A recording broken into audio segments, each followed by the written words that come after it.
Պարոն Պողոսյան, մի շարք հարցեր ունեմ, առաջարկում եմ որոշակի նշումներ անել, որպեսզի բոլորին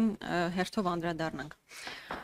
Առաջին հարցս, քանի որ իմ գործընկերն արդեն հնչեցրեց Միքայել Սրբազանի գործի հետ կապված, ուզում եմ դրա տրամաբանական շարունակությունը տանել։ Տեսեք, Սրբազանի հնչեցված հայտարարությունից հետո դատախազությունը որոշում է կայացնում, այսինքն կարծիք է հայտնում, որ հանցակազմ չկա նշված հայտարարության մեջ, հետևաբար քրեական գործ նախաձեռնելու անհրաժեշտություն չկա։ Հետագայում այդ դիրքորոշումը փոխվում է եւ այս պահին արդեն դատարանով վճիռ կա, 2 տարով դատապարտված է Սրբազանը, ճիշտ է, դեռ օրինական ուժի մեջ չի մտել, ամեն դեպքում նման որոշում ունենք դատարանի կողմից, դուք էլ դա չեք մեկնաբանում։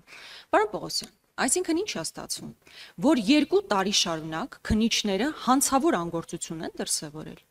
Եթե հիմա պարզվել է, որ Սրբազանը հեղաշրջման կոչ է արել եւ նա պետքա դատապարտվեր, իսկ նախկինում այլ կարծիք եք ունեցել, նշանակում է դուք գրեթե 2 տարի հանցավոր անգործություն եք դրսևորել, բայց հանցավոր անգործության համար ով պետքա պատասխանատվություն կրի։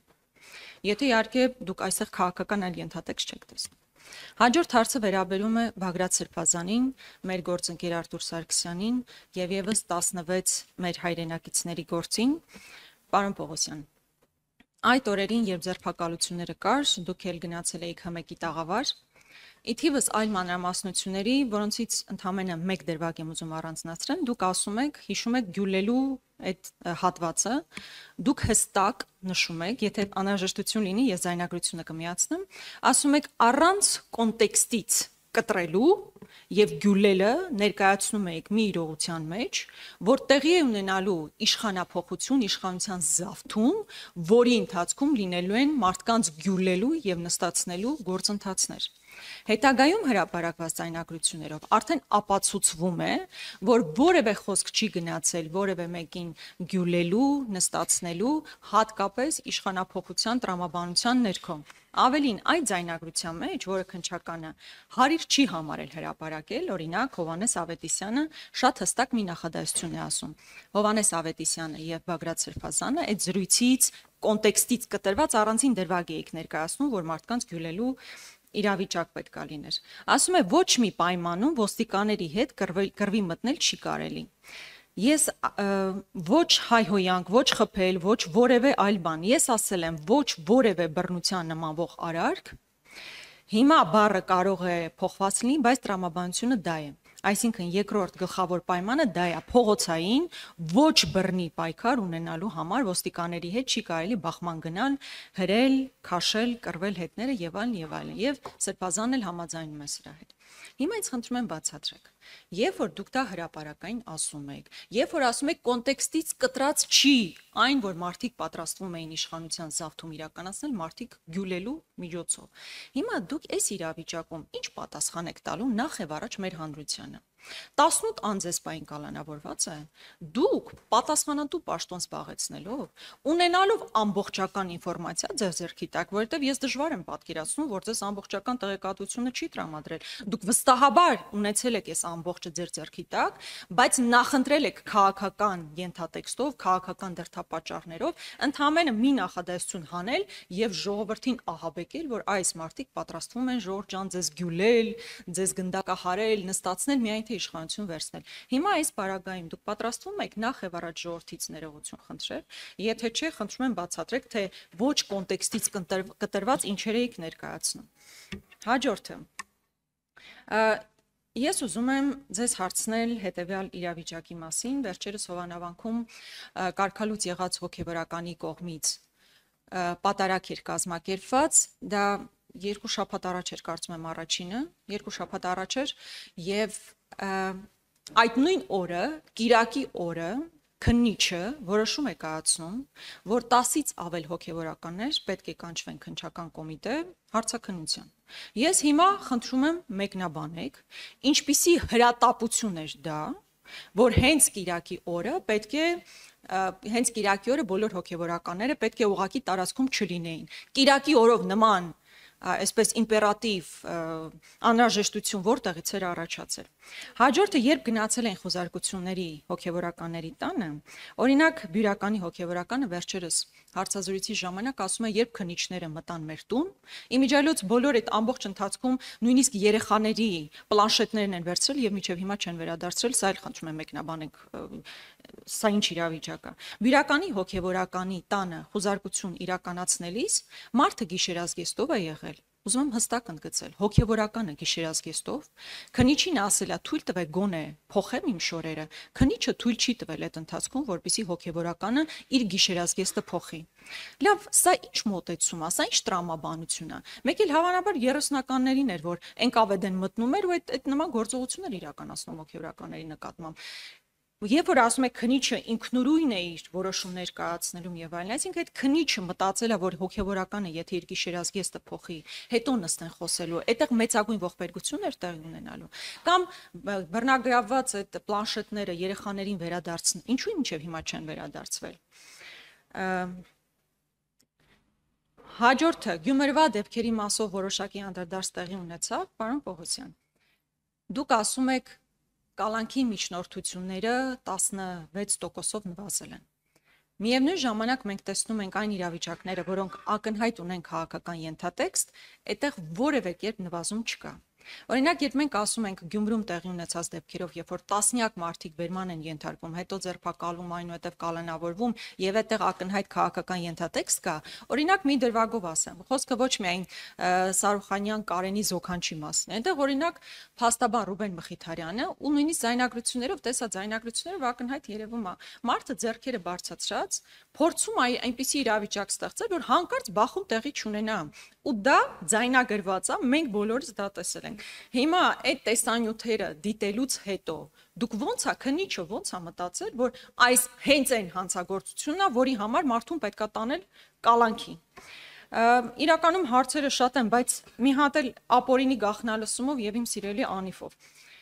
Ապօրինի գաղտնալսման հերթական դեպքին ենք մենք ականատես եղել, երբ Նաթան Սրբազանի եւ մեկ այլ աբեղայի միջև ձայնագրություն է հրապարակվել, այնուհետև օրինակ այդ ապօրինի գաղտնալսված ձայնագրության հիմքով հարցաքննության է կանչվել Նաթան Սրբազանը, բայց ես չտեսա որևէ հաղորդում այն մասին, որ բուն ապօրինի ձայնագրությունների մասով եղել է գործ վարույթ կա հարուցված։ Այս դեպքում ինչ է նշանակում, ապօրինի ձայնագրության հիման վրա մարդուն կանչում են հարցաքննության գործ են հարուցում, բայց բուն գաղտնալսման առիթով վարույթ չի նախաձեռնվել։ Եվ վերջինը Անիֆի մասով, ես ուզում եմ հասկանալ ինչ առաջընթաց ունենք այստեղ։ 3 տարի քննելուց հետո պարզվեց մի առանձին դրվագով 3 մեղադրյալ է ներգրաված, որոնցից առնվազն մեկը Հայաստանի Հանրապետությունում չի։ Այստեղ ինչ առաջընթաց ունենք, բայց այս 3 ներգրաված անձինք էլ 1.5 միլիարդ դրամի մսխման գործի շրջանակներում էր, բայց ուզում եմ հիշեցնել, որ Անիֆը մոտավորապես 70 միլիոն դոլարի մսխման գործ էր եւ այդ շրջանակներում ուրիշ ինչ նոր զարգացում ունենք։ Շնորհակալություն։ Շնորհակալություն, Տիկին Գրիգորյան։ Սկսենք, դուք նշեցիք Միքայել Աճապահյանի հետ կապված գործից, որ դատախազությունը դիրքորոշում է հայտնում, որ հանցակաց չկա, 2 տարի քննիչները հանցավոր անգործություն են կատարել, նման տեսակետ եթե կա։ Տիկին Գրիգորյան, վստահ եմ տեղյակ եք, որ քննիչը իր լիազորությունները սկսում է այն պահից սկսած, քննիչը առնչվում է պրոցեսներին դատավարական, երբ որ ստանում է հաղորդում, պատշաճ հաղորդում, իսկ օրենքի մեջ հստակ թվարկված են թե հաղորդումը, թե վավերապայմանները հաղորդում եւ այն անձինք, ովքեր որ հաղորդում են ներկայացնում։ Այսինքն քննիչը մինչեւ չունենա հաղորդում պետական մարմնից, տեղական ինքնակառավարման մարմնից եւ այլ, կարծում եմ բացատրելու եւ մեկնաբանելու օրենսդրորեն այդ հիմքերը նախատեսված են։ Այսինքն քննիչը մինչեւ այդ հաղորդումը չստանա, ինքը չի կարող որոշի վարույթ նախաձեռնում է, թե չի նախաձեռնում։ Մեզ չի դիմել։ Հետևաբար այս առումով կարծում եմ այստեղ քննիչի շուտ հանցավոր անգործության մասին խոսելն ավելնորդ է։ Այս մասով երևի այսքանը է, ուրիշ մնացած մասով ինձ թվում է մեկնաբանեցի Տիկին Խամոյանի հարցադրումներին, չեմ ուզում շատ ծավալվեմ։ Այդ դուք նշում եք գործի հետ կապված ահաբեկչության նախապատրաստության եւ իշխանության զավթելու նախապատրաստության հետ կապված գործից ասում եք, որ օրինակ ՀՄԷԿ-ում հարցազրույց եմ տվել։ Տիկին Գրիգորյան, եկեք հանրության մոտ առնվազն թյուր կարծիք չձևավորենք այս գործի հետ կապված։ Ես հասկանում եմ, որ պաշտպանական մարտավարության տեսանկյունից եւ, չգիտեմ, ունեն անձինք պաշտպանվելու իրավունք ունեն եւ ոչ ոք չի ցանկանում այդ իրավունքից զրկել եւ իրավունք էլ չունի, բայց այդ պաշտպանության մարտավարության տեսանկյունից ես հասկանում եմ, որ փորձում են առավելապես նսեմացնել քրեական վարույթով ձեռք բերված այն ապացույցները, որոնք վկայում են, որ հիմնավորում են մեղքը։ Ես ՀՄԷԿ-ում հարցազրույցի ընթացքում ինչ ասել եմ, վերահաստատում եմ։ Դուք այսօր կենտրոնացել եք գյուլելու դրվագի հետ։ Չէ՞։ Ասում եք, ում ի նկատի ուներ, ում էր ուզում։ Սկզբից նշեցին, որ դա սկզբից նման տեսակետ, որ դա ինքը չի խոսում։ Հետո պարզվեց, որ ինքն է խոսում։ Հետո գյուլելը սկզբից չէին հիշում, թե թիրախը ով էր։ Հետո հիմա մեկնաբանում են, որ այդ գյուլերը տեսականորեն, երբ որ օրինակ, չգիտեմ, իշխանությունը զավթվեր, կոնկրետ անձանց այս ձևով պետք է պատժվեր։ Հիմա ինձանից ինչ եք ուզում, այդ գյուլելու, չկներեք, ես ավարտեմ էլի։ Այդ գյուլելու թիրախների, փնտրտուքների մեջ ենք հիմա մենք։ Թե ում պետք է գյուլեին պատերի տակ։ Ես հիմա ձեր հարցին ինչ պատասխանեմ։ Եղել է, չէ, ճշմարտությունն եմ ասում, եղել է նման խոսակցություն, պատերի տակ գյուլելու։ Եղել է այդ խոսակցությունը, թե չէ։ Եղել է։ Կամ դուք, Տիկին Գրիգորյան, ի վերջո, լավ, հասկանում եմ, որ մարդիկ ամեն գնով ուզում են պաշտպանվեն։ Մենակ գյուլելու խոսակցությունն եք վկայակոչում, բայց մյուս խոսակցությունները, ախր դուք տեղյակ եք, որ տեղյակ եք այդ գործով, որ իրանց ձեռքով գրած ապացույցներ կա, որ արարքի որակումը ինքը իրան տվել է։ Ահաբեկչություն, հենց այտենց պլանավորված ահաբեկչություն։ Այ կհետազոտվի, դրա համար ես չեմ ուզում առաջ ընկնեմ, խնդրում եմ, ես չեմ ուզում հրապարակային դատաքննության ժամանակ, սխեմաներով, այո, ահաբեկչական բառացի եմ ասում, ահաբեկչական գործողություն, խուզարկությամբ հայտնաբերված, գնացեք հարցրեք, թող պատասխանեք, որակումն էլ են նույնիսկ իրանք տվել, թե ոնց են զավթում, գրավում, բառերով ասեմ, գրավում, ոստիկանության շենքերը, թե բառացի եմ ասում, չեք, հիմա ընչի եք մեր հանրության մոտ, ուզում եք սենսացիա եք ուզում ինձանից, հանրության մոտ անես տպավորություն ստեղծում, մեկը խոսում է ձվածեղ սարքելու մասին, ինչի եք նսեմացնում այս գործը, հավաստիացնում եմ ձեզ, ամեն ինչ ժամանակին, հրապարակային դատաքննության ընթացքում, այս բոլոր հարցերի պատասխանները կստանաք եւ կհամոզվեք, որ քննչական կոմիտեի նախագահան ինչ որ ասում էր, ճիշտ էր ասում, մի բան էլ քիչ է ասել, չեմ բացել շատ փակագծեր, եթե ուզում եք ձեզ առանձին կարող եմ ցույց տալ, եթե ուզում եք, ցույց կտամ։ Հաջորդը, այս մասով այսքանը վերահաստատում եմ, նշում եմ նորից, որևիցե բան կոնտեքստից չեն կտրել, որևիցե հանգամանք, ինչ ասում եմ վերահաստատում եմ, եւ ավելին, ես տեղավորվել եմ այն շրջանակներում, որ մարդիկ ամիսներ շարունակ խոսակցություններ են ունեցել, ամիսներ շարունակ, խոսել են, չգիտեմ, կենցաղային հարցերով, չգիտեմ, տարբեր հարցերով, հիմա այդ խոսակցությունները պետք է մենք որոշակի ձևաչափով հանրությանը ներկայացնեինք, օրինակ, ինչ-որ սեղմ ժամկետային սահմանափակումներ, դրա համար մենք փորձել ենք այն հատվածները լուսաբանենք, որոնք որ ըստ էության մեզ համար կարևոր են, բայց դա չի նշանակում, որ միայն այդ խոսակցություններն են, դա շատ խոսակցություններ կան, Տիկին Գրիգորյան, վստահ եմ, հանրությունը, հրապարակային դատաքննություն է գնալու, այդ բոլոր հարցերի պատասխանները կստանան, ես նորից եմ վերահաստատում, որ այս գործը իր բնույթով, ստեղ ուղղակի բարոյականության շրջանակներից եւ այլնի մարդ պետք է սուտ չխոսա, նույնիսկ հոգեվորական է, առավելապես հոգեվոր, պետք է սուտ չխոսա, Քննչական կոմիտեի նախագահան պարտավոր է սուտ չխոսալ։ Իսկ հոգեվորականը ընդհանրապես բարոյական պարտավորություն, բայց պետք է խոսա, սուտ չխոսա։ Ճիշտը թող ասի։ Ես ճիշտ եմ խոսում եւ իմ բառերի համար պատասխանատու եմ։ Տիգին Գրիգորյան, դուք արձագանքելու հնարավորություն կունենաք, էլի խնդրում եմ։ Տիգին Խամոյան, խնդրում եմ։ Եվ հաջորդը, այ դուք նշում եք Կիրակի օրով քննիչները ինչի են կանչել հարցաքննության։ Դուք տեղյակ եք, որ քննիչը աշխատում է շաբաթ, Կիրակի, գիշերային ժամերին։ Հիմա մեր գործն է դա։ Չպատահական չի անում։ Ամենայն տարբերության, ամենայն հարգանքով էլի, երկխոսություն չի, ազատ ինչ որ շփում չէ, ինչ որ ընդհանցակարգ կա, մեկը ժամկետային սահմանափակում որոշակի։ Տիկին Գրիգորյան, պատահական համընկնումներ ստեղ քննիչը, երբ որ հարցակը ինքն է որոշում, ինքն է ուղղություն տալի քննությանը, եւ հարցակնության ծանոթագրեր ուղարկում է այն ժամանակահատվածին եւ հրավիրում է հարցակնության, երբ որ քննիչը նպատակահարմար է գտնում։ Ես չեմ կարող մեկնաբանել քննիչի գործողությունները եւ ըստ էության հիմա Կիրակի օրով մարդը կարող է ունենալ պլանավորված, չգիտեմ, ինչ-որ հանդիպում։ Հիմա կարող էր հետո մեկնաբանել, որ այ քննիչը այս հանդիպումը ես չգիտեմ, այդ մենք որ ծանուցում ենք, չենք կանխատեսում, թե անձը այդ օրը ինչ պլանավորված գործողություններ։ Մենք ծանուցում ենք ըստ մեր հայեցողության եւ ըստ մեր զբաղվածության։ Այս առումով այսքանը Տիկին Գրիգորյան, գիտեք ինչ, ես կոնկրետ այդ դեպքին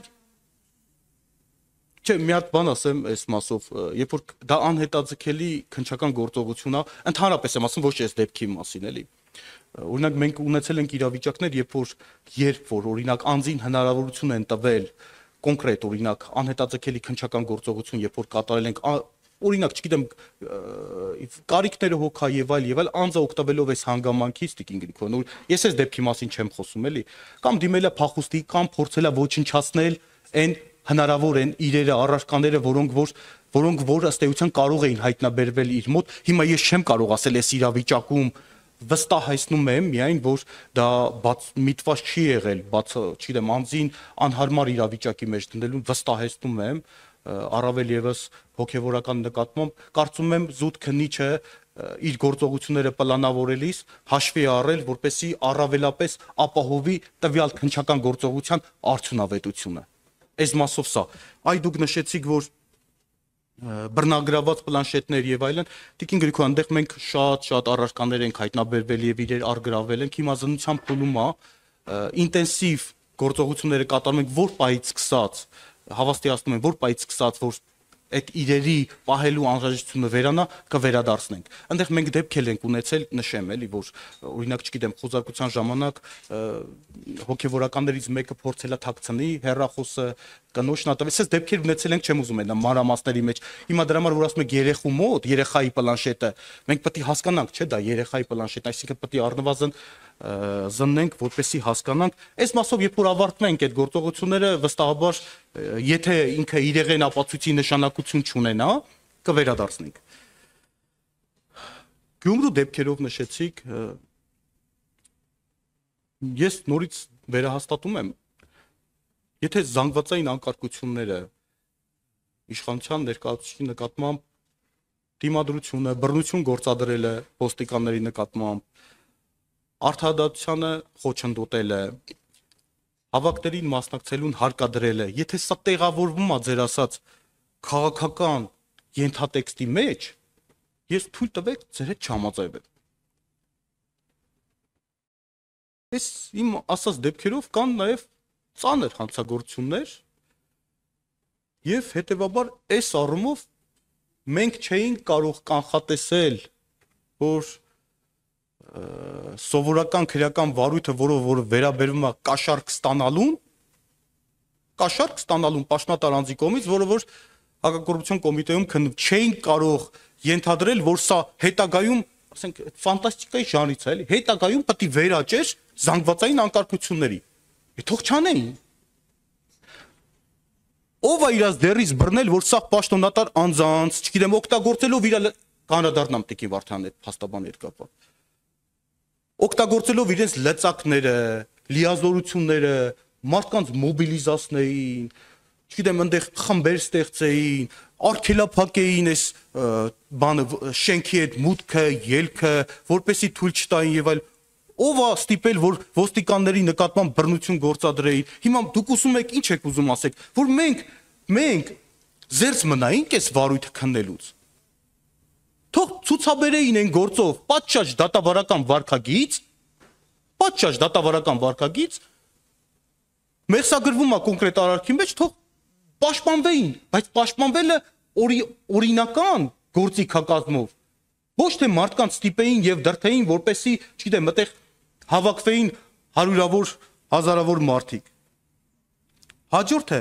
դուք փաստաբանի դեպքն եք վկայակոչում։ Գիտեք ինչ, մենք էլ այդ տվյալ ունենք, որ որոշակի գործողություններ կատարելուց հետո ձեռքերն ասենց հանում։ Հիմա այսքանը բավարար է։ Չէ՞։ Չի լինում այտենց։ Դե որ նկարագրված է իրանց մեղադրանքի։ Ես Քնարը երբ բանից է։ Քնարիկ։ Ես ներողություն եմ խնդրում։ Ժորժ ջան, ուրեմն նայեք, հաշվի առնելով, որ սա եզակի հնարավորությունն է բովանդակային քննարկում ունենալ ազգային ժողովի ներսում մեր գործընկերների հետ։ Տեսնում եք, հնարավորինս ազատական մոտեցում է, թե ժամի հետ կապված, թե հարցադրումների հետ կապված։ Սա ոչ թե հանկարծ չդիտարկեք էլի ընդհանցակարգի չիմացություն կամ չդիտարկեք որպես, չգիտեմ ինչի, անհասկանալի մոտեցում։ Սա արվում է նրա համար, որպեսզի հանրությունը տեղեկացված լինի մեր գործունեության մասին։ Բայց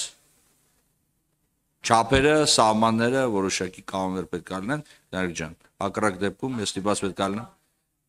Հակառակ դեպքում մի շարունակեք հիմա նույնիսկ խոսել այդ։ Ես պատգամավորներին եմ դիմում հիմա։ Խնդրում եմ, որպեսզի հնարավորինս լրատվամիջոցները պահպանեն լրատվականներից կան եւ չխոչընդոտեն ազգային ժողովի բնականon գործունեությունը։ Ես կարճ ասեմ, մենք ունենք փաստական տվյալներ, երբ որ որոշակի բռնությանը բնորոշ գործողություններ կատարելուց հետո անձը տեսախցիկների արչև որպեսի քողարկի իր գործողությունները նման ձևաչափով ձեռքերը վեր է պարզել, այսքանը եւ գնահատել ենք դա ըստ էության իր արարքի իրավական գնահատականի մեջ ամբողջությամբ արտացոլված է այդ ամեն ինչը եւ մեջնորդություն ենք ներկայացրել, որպեսի կալանքը որպես խափան միջոց ընտրվելու վերաբերյալ միջնորդություն ենք ներկայացրել։ Այս մասով այսքանը եւ հաջորդը ապօրինի գաղտնալսման հիմքով հարցաքննության է կանչվել Նաթան Սրբազանը նշեցիք, բայց գործ չկա։ Դե մենք վարույթը նախաձեռնել ենք ըստ էության այլ հանցակազմով։ Կարծեմ մենք հավաքներին մասնակցելու հարկադրելներ եւ նախընտրական ինչը մենք վարույթ ընդհանրապես որևիցե անձի նկատմամբ չենք նախաձեռնում։ Դա օրենքով է նախաձեռնած, փաստական դեպքի եւ փաստի հիման վրա ենք նախաձեռնում։ Եթե մենք ասենք, որ կոնկրետ վարույթը նախաձեռնել ենք ինչ-որ անձի նկատմամբ, դա կարծում եմ իրավական տեսանկյունից սխալ է։ Որևիցե անձի նկատմամբ փաստի կապակցությամբ ենք վարույթ նախաձեռնել եւ այս քանի որ խոսակցության մեջ նաեւ անցնում էր տվյալ անձը, դրա համար պարտավոր էինք իրեն կանչելու հարցաքննության Տիկին Գրիգորյան։ Այս մասով այսքան է, ընդ որում որքան հիշում եմ նաեւ հոգտվելով իր իրավունքներից, որքան հիշում եմ նաեւ հրաժարվել է հարցերին պատասխանելուց։ Այս գործով այսքանը, Անիֆի հետ կապված դուք հարցադրում արեցիք, այո, նախորդ անգամ չեմ հիշում, կարծեմ լիագումար նիստում էր, երբ որ հարց տվեցիք, process-ը շարունակվում է Տիկին Գրիգորյան եւ այն դրվագներով, որոնցով որ մենք արդեն հաստատել ենք որոշակի չարաշահումներ, ենթադրաբար չարաշահումներ, այդ մասով բնականաբար մենք արդեն գնացել ենք համապատասխան անձանց դատավարական կարգավիճակ տալու։ Նշեմ, որ գործը ինքը ակտիվացրել եմ ես հենց այն ամեն հսկայական ինքը հսկայական ծավալ ունի, առնվազն բանկային գաղտնիքների տեսանկյունից, բայց Տիկին Գրիգորյան առաջ անցնելով նշեմ էլի մի բան։ Դուք նշեցիք, չգիտեմ, ինչ թիվ հրապարակեցիք, 70 միլիոն ասացիք ոնց։ Ինչքան։ Հա, թիվ հրապարակեցիք, բայց թույլ տվեք ձեր հետ չհամաձայնվել առնվազն արդեն իսկ որոշակի, որովհետև մենք հիմքեր ունենք, դա այդ ամբողջը չարաշահում չի Տիկին Գրիգորյան։ Ամբողջ չարաշահում չի։ Մենք օրինակ որ դրվագով, օրինակ, այս մի դրվագով հայտնաբերել ենք, չարաշոմ չեմ ուզում բացեմ, էլի, փակ գծերը, որ դրվագով ենք հայտնաբերել։ Այս դրվագով գնացել ենք մեղադրանքների, բայց ունենք նաև իրականում գործեր, գործընթացներ, հետագայում, երբ որ արդեն հրապարակային լինի, որ շատ արդյունավետ ծախսվել է այդ գումարներում, չի մասնա խոսքը։ Հաստատված ունենք։ Այսօր որ նույնիսկ ընկերություններ կան, որ շահույթով հսկայական աշխատում։ Ես անկեղծ եմ ասում, դուք այս գործերով դուք որ ընդհանուր մի հատ թիվ եք վերցնում, այս տպավորությունն է հանրության մոտ, որ այդտեղ, չգիտեմ, ամբողջը չարաշահում, չկա տես բան։ Այս ինչ որ հայտնաբերել ենք, էսի շատ, ուսած, չգիտեմ, մյուս դրվագներով, իհարկե ամբողջ դրվագներով քննություն են կար, բայց դրվագներ կան հսկայական, որ արդեն իսկ հերկվել են։ Ու հաստատվել են, որտեղ չարաշահում տեղի չի ունեցել։ Հետևաբար հանրության մոտ ուզում եմ, որ մեր հանրությունն է տեղյակ լինի, որ դες տպավորություն չստեղծելի, որ անիֆում, չգիտեմ, ինչ որ մի հատ տեղ էր, որտեղ որ ամբողջ շրջանառությունը սենց չարաշահումների տիրույթում էր։ Հույս ունեմ, ձեր սա հարցերին պատասխանեցի։ Շնորհակալություն։ Արձագանք, բայց հարգելի գործընկերներ, ընդունում եմ, էլի հնարավորինս սեղմ, մենք ընդամենը ունենք մոտ 1 ժամ, եւ պետք է դեռ ակկոռուպցիոն կոմիտեի բյուջետային հայտը քննարկենք։ Այսօր խնդրում եմ հնարավորինս հստակ ձևակերպեք հարցերը։ Պարոն Պողոսյան, վերջից կանք։ Անիֆի մասով ասում եք չեմ ուզում բացահայտել, թե ինչ գործի շրջանակներում է, բայց կարծում եմ այստեղ գաղտնիք չկա, բազմաթիվ անգամներ ես եմ խոսել, մեր հանրությունն էլ գիտի, բայց ես ուզում եմ հերթական անգամ շեշտադրել, որ խոսքը 1.5 միլիարդ դրամի վատման մասին է, որը ոնց է տեղի ունեցել, որ պետական բյուջեից 1.5 միլիարդ գնացել է օֆշորում գրանցված 8 օր առաջ գրանցված կազմակերպությանը, որը պատկանել է Տիգրան Ավինյանի կնոջ ընկերուհուն։ Այստեղ ես հատուկ եմ սա շեշտում, որովհետև մեղադրյալների մեջ որևէ կերպ Տիգրան Ավինյանի անունը չի շրջանառվում։ Ես գիտեմ, որ ինքը հարցաքննության է կանչվել, բայց որևէ կարգավիճակ ես փուլում չունի։ Այստեղ էլ հետաքրքիր է, ինչու չունի միջև այսօր որևէ կարգավիճակ, որովհետև առնչությունը կնոջ ընկերուհու մասով ակնհայտ է եւ նրա զբաղեցրած պաշտոնը եւս ակնհայտ է։ Այս մասով էսպես, հաջորդը գաղտնալսումների մասով, պարոն Պողոսյան։ Ապօրինի գաղտնալսում է եղել։ Դուք ընդունում եք, չէ՞ որ ապօրինի գաղտնալսում է եղել, որովհետև որևէ գործի շրջանակներում գաղտնալսում չի եղել, այսինքն դատարանի որոշում չի եղել, որի հիման վրա այդ գաղտնալսումը իրականացվել է։ Ապօրինի գաղտնալսման հիման վրա դուք գործ եք հարուցել, բայց ասում եմ, խի գործ չեք հարուցել բուն ապօրինի գաղտնալսման հիման վրա։ Եվ 18 թվականին թե 19 թվականներ Վանեցյանին գաղտնալսեցին, ոչ թե գաղտնալսման բովանդակության հիման վրա գնաց քննչական վարույթը, այլ գաղտնալսման փաստի հիման վրա վարույթը հարուցվել է։ Այս դեպքում մենք հակառակն ենք տեսնում, որովհետև ձեր նպատակը ի վերջո դեպի կաթողիկոս գնալն է, կաթողիկոսի նկատմամբ քրեական հետապնդում հարուցելն է, բայց կրկնում եմ, դուք դեռևս վարույթ չեք հարուցել բուն ապօրինի գաղտնալսման փաստի հիմքի վրա։ Հաջորդը Գյումրու դեպքերի մասով, պարոն Պողոսյան, ձեզ համար ծիծաղալու չէ ձեր պատասխանը Ռուբեն Մխիթարյանի մասով։ Ասում եք, բան արել, տակից մի բան արել, հետո ձեռքերը բարձրացրել։ Ամբողջ ընթացքում տեսանյութերում երևում է այդ մարդը կամ ասում է հանգիստ կամ ինչ որ ձեռքերը sense բարձրացրած, ոչ թե ձև է տալիս, որ հետո ալիբի ունենա, ասի ձեռքերս բարձրացրացım, այլ ամբողջ տեսանյութը դրա մասին էր։ Ու հետո դուք այնպես նկարագրեցիք, որ այդ մարդիկ, ովքեր դուրս էին եկել, այդ թվում ԿՊԱ-կանի զոքանչը, գնացել էին բռնություն կիրառելու ոստիկանների նկատմամբ։ Ինչ մենք տեսել ենք, հակառակն ա եղել, ոստիկաններն էին բռնի գործողություններ իրականացնում։ Այստեղ հատուկ ուզում եմ շեշտել նաև անչափահասների նկատմամբ։ Լավ, անչափահասի նկատմամբ բռնությունը կիրառում են, հետո տանում են կալանքի, նրա ճակատագրի վրա խարան են թողնում, բայց ամեն ինչը չեք հաշվարկում։ Անչափահաս երեխան, որ դուրս է եկել հրապարակ, ինքը գնացել է բռնության է ենթարկել Կարմիր Բերետավորին, որի համար Ալֆա Ջոկատին, դուք այդտեղ հատուկ նշում եք, որ հատուկ ստորաբաժանման նկատմամբ բռնություն։ Անչափահաս երեխան Կարեն Սարոխանյանի զոքանչը, մեկ էլ փաստաբան Ռուբեն Մխիթարյանը գնացել էին Ալֆա Ջոկատին ծեծելու։ Ձեզ համար մի տեսակ տարօրինակ չի, ինչու՞մ էս ամեն ինչը։ Թե ուղղակի պետք էր այդ բանը վախի մթնոլորտը սերմանել Գյումրիում, կոնկրետ անձանց մեկուս ասել, դա անում եք։ Ամբողջ խնդիրը ստեղ է։ Հոգևորականների մասով, երբ ես գիշերազգեստի մասին խոսացի, ես ինչ որ արձագանքներ նկատեցի ու ես սա շատ ցավով եմ արձանագրում, որովհետև ես չէի ուզենա, որ այն բոլոր մարդկանց հետևից ում հետևից կգնա քնչականի որևէ ներկայացուցիչ, հատկապես եթե նրանք կանայք են, նրանց նկատմամբ այդ գործընթացները տեղի ունենային այն ժամանակ, երբ մարդկանց նույնիսկ հնարավորություն չընձեռվեր գիշերազգեստը փոխելու։ Սա ես կրկնում եմ հատուկ միգուցե այս ամբողջ ողբերգությունների մեջ ամենակարևոր դետալը չի, բայց շատ նուրբ դետալ է, երբ որ մարդուն հոգևորականին թույլ չեն տալիս նույնիսկ շորերը փոխել, հետո նոր նստել խոսակցությունների շարունակությունն իրականացնել։ Հաջորդը, պարոն Պողոսյան, երբ Կիրակի օրով ասում եք, ինչ խնդիր կա, քննիչը Կիրակի էլ աշխատում, շաբաթ էլ աշխատում, ընդհանրապես 24 ժամ աշխատում է, բան չի, տուն չի գնում եւ այլն, իսկ դա կարող է պատահմամբ համընկելա նրա հետ, որ Նիկոլ Փաշինյանը պետքա գնար Հովանավանք եւ փորձ էր արվում մեկուսացնել այդ բոլոր մարդկանց, բոլոր հոգեվորականներին։ Մի հոգեվորականի չեք կանչել հարցաքննության, բոլոր հոգեվորականներին այդ թեմում կանչել եք հարցաքննության, ծանոթում ուղարկել եք հարցաքննության եք կանչել, բայց հետո դրանից հետո որևէ բան չի հաջորդել, հասկանում եք։ Այլ բան եթե կանչեիք, հետո ինչ որ գործընթաց լիներ, գործընթաց չկար։ Դուք խնդիր եք դրել ձեր առաջ, քննիչը կանչել է տասնյակի 10-ից ավելի հոգևորականներ զուտ, որովհետև որևէ մեկի համար, այսինքն Նիկոլ Փաշինյանի եւ մյուսների համար խնդիր չլիներ այնտեղ գնալը, թե հոգևորականներն ինչ պետք անեն, այդտեղ էլ դժվար է ասելը։ Հաջորդ հանգամանքը ավարտում եմ Սրբազանի մասով շատ կարևոր է։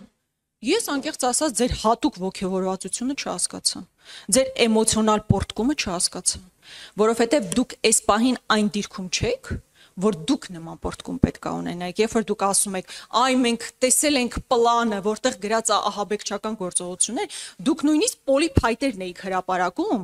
որպես գործիք ահաբեկչության, բայց պլանը հրապարակեիք։ Կեղծված ձայնագրություններ եք իրար կցած ձայնագրություններ եք հրապարակում։ Բայց եթե նման անհերքելի փաստ ունեք, որ Սրբազանը, մեր գործընկերը եւ մյուսները ահաբեկչական պլան էին գծել, sense երևի պատկերացրեցի արդեն կինոների նման գրատախտակին sense գծել էին գործողությունները ոնց պիտի իրականացնեին, բա հրապարակեիք։ Ում եք սպասում։ Մենակ ես պետքա դա տեսնեմ, բայց եթե նման անհերքելի փաստեր ունեք, ամբողջ ժողովրդի ցույց տվեք, ինչու դա չեք անում, որովհետեւ տենց բան չկա։ Իսկ բանի հետ կապված տեսեք, այդ գյուլելու այդ պատմությունը, դուք գիտեք, որ ամենաշատը դա է ժողովրդի վրա ազդել, որ այնպիսի տպավորություն եք դուք փորձել ստեղծել, այդ թվում նաև անձամբ դուք, ձեր խոսքով, որ եղել է իշխանության, փորձել է իրականացվել իշխանության զավթում, որի ընթացքում նախատեսվել է մարդկանց գյուլել։ Պարոն Պողոսյան, երբ որ ես ու դուք հիմա ստեղից դուրս գանք, մի հատ քննարկում ունենանք, ասենք, օրինակ ես ասեմ, պայմանական եմ ասում, պարոն Պողոսյան, ես կարծում եմ մանկապեղծերին պետքա գյուլել։ Հետո գնա մեր տուն, սկսեմ քննարկել անհնազանդության ակցիաների միջոցով իշխանության հեռացնելու գործընթաց։ Այդ ընթացքում ինձ ձայնագրեն, այս առանձին կտորը եւ իշխանության հեռացման կտորները միացնեն իրար, ու ասեն, տեսեք, Գրիգորյան Նանան ուզում է իշխանությունը զավթի, իշխանությանը հեռացնի, ձեռի հետ էլ ուզում է գյուլի, բայց չեն ասում է, որ այնտեղ ընդհանրապես այլ խոսակցություն է։ Դուք ստել եք, պարոն Պողոսյան, եւ իմ ակնկալիքը ձեզանից, որ դուք նաև հանրությունից ներողություն խնդրեք, որ մոլորության մեջ եք դրել մի ամբողջ ժողովրդի, ու այդ նույնիսկ ահաբեկչության այդ վատ բանը, ասենց պախարակել եք, հասկանում եք, վաղ ահաբեկչություն փորձեն իրականացնել մարդիկ, որը մեկ այլևս չի հավատալու, շնորհակալություն։ Խնդրեմ, պարոն Պողոսյան։ Գրիգորյան, որ ասում եք ստել եմ, օրինակ ինչ եմ ասել, որ ստել եմ։ Բայց բառացի կկրկնեք։ Չէ, իմ Սա խորհրդարանը քաղաքական գնահատականների տեղը։ Շատ լավ։ Դուք նշում եք, թե Անտիֆի գործով Տիգրան Ավինյանը ինչի կարգավիճակ չունի, հիմքեր չի եղել, առնվազն եւ կարգավիճակ չի ունեցել։ Այս առումով այսքանը, այսինքն մենք ըստ ցանկությունների կամ, չգիտեմ, ըստ տրամադրությունների չենք գնում անցած կարգավիճակ տալու։ Հավաստիացնում եմ, որ մեր համար տարբերություն չկա անձի զբաղեցրած դիրքը, պաշտոնը, եթե համապատասխան հիմքեր լինեն, Տիկին Գրիգորյան, վստահեցնում եմ, որ նախաքննական մարմինը այս մասով միջոցներ կձեռնարկի, որպեսզի անձանց տրվի համապատասխան դատավարական կարգավիճակ։ Որևիցե կաշկանդվածություն, որևիցե մեկից չունենք։ Հաջորդը, դուք նշում եք, որ չգիտեմ քրեական վարույթ ենք հարուցել գաղտնալսման հետ կապված, թույլ տվեք ձեր հետ չհամաձայնվել առնվազն, դուք օգտագործում եք ճիշտ ասենց ընդհանուր բառերի մեջ, որ գաղտնալսում, մենք չունենք նման տվյալ, որ դա գաղտնալսում է։ Պարզ եմ ասում, դրա համար, չգիտեմ, մարդը մասնագիտական, այսինքն դուք ասում եք գաղտնալսում, մենք էլ ասում ենք այս պահին տես տվյալ չունենք, որ դա գաղտնալսում է։ Մենք ունենք բովանդակային տվյալներ, որտեղ որ արտացոլված է որոշակի հանցակազմին բնորոշ գործողություններ, եւ մենք այդ մասով վարույթ ենք նախաձեռնել։ Ինչ վերաբերում է դուք նշում եք մեր նպատակը, չգիտեմ, կոնկրետ սուբյեկտն է, մենք որևիցե քրեական վարույթով Տիկին Գրիգորյան, որևիցե նպատակ չունենք։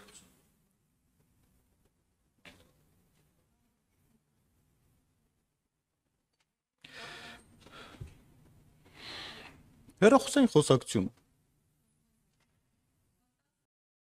Կպարզենք, քննությամբ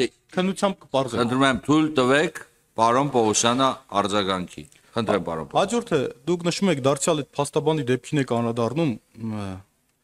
Ախր դուք մանիպուլացնում եք Տիկին Գրիգորյան։ Դուք նշում եք ամբողջական տեսանյութն է։ Այսինքն Ռուբեն Մխիթարյանը մենակ այդ պահին է տեղ եղել կամ չգիտեմ դուք Տիկին Գրիգորյան չեմ ուզում ծավալվեմ, ստացվում է մի հատ երկխոսություն, երբ որ ես